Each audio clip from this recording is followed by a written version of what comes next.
Hey, this is Jason. Question today is, how the 3 steps of how not to get robbed when trying to hook up with a real estate coach, right? This is video 5 of 365, my journey from going from real estate flipper to private equity fund, right? Now, the question at hand. I'm seeing a lot of people getting, this flat out robbed, right? On Facebook, on Instagram, I'm seeing that people are just kind of taking advantage of it, right? Using, boiler room kind of techniques and just kind of, taking their money, right? This kind of strategy, is prevalent not only in real estate, but in many businesses. I remember during prior to the crash, I had another banker investor that I worked with, right? We had made a lot of money, right? Yeah, I think he had made like $500,000 with me, on some investments, right? And he was sitting on this nest egg and he was trying to figure out what to do. And, the money was burning in his pocket almost, right? So he told me he hooked up with this guy from Belgium that they were going to export and import, these luxury cars. I'm talking about like the Shelby H1, these luxury cars that they're going to ship to Europe and sell to oligarchs and people like that, right? So I remember 6 months came by, and I called him, say, hey, how's business? How are things going? You making any money, right? And he was like, no, things are still winding up. I said, that doesn't make any sense to me. How is it you pump 300,000 American dollars, right, into this business and you're not making any money? That doesn't make any sense to me, right? So, oh no, Jason, it doesn't work like that. We have to ramp up and whatnot and that kind of, song and dance, right? Excuses, right? And, what ended up happening is this. He had a dealership here in Orlando and he had also one in Europe. And he shipped the cars to Europe and the guy he was partnered with stole all the cars. And this is a major setback. But this is 300,000. This is not like a little amount of money. This is a lot of money. It's probably almost in this entire nest egg, right? So I don't want this to happen to you, right? But I want to kind of bring this back to real estate now, right? I understand the need to actually hook up with someone that's doing it bigger than you, so it can take you to the next level. Right? Actually, when I graduated law school, I seen an ad for a guy that said he had claimed that he was doing 50 deals a month, right? And I reached out to him, show me how you're doing this, right? And there's 3 things that I looked for, right, when actually doing business with him, right? First one, right?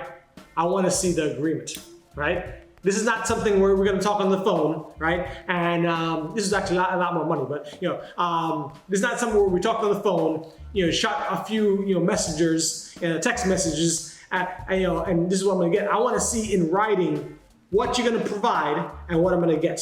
Very important. If you're going to spend probably over $1,000, it must be in writing, right? Period, right? Second, references, right? I want to see the references, right? And I want to call them and actually interview them, right?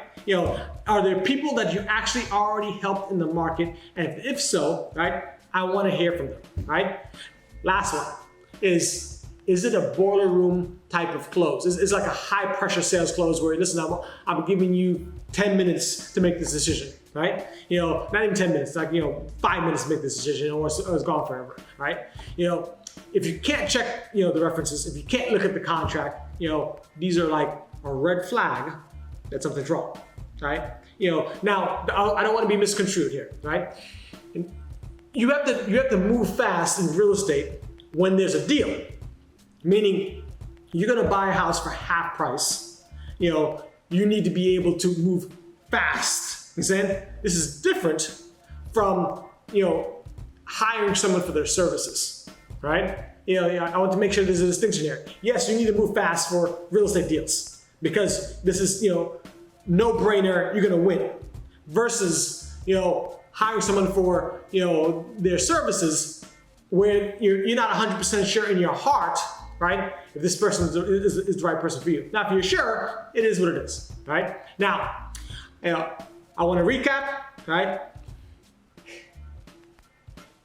By God's grace, I grew up in New York, and if you make the wrong choice as far as who to hang out with or who to chill with, it means your life, right? So I learned these kind of life lessons a long time ago when I was a teenager, growing up in Jamaica, Queens, New York, right?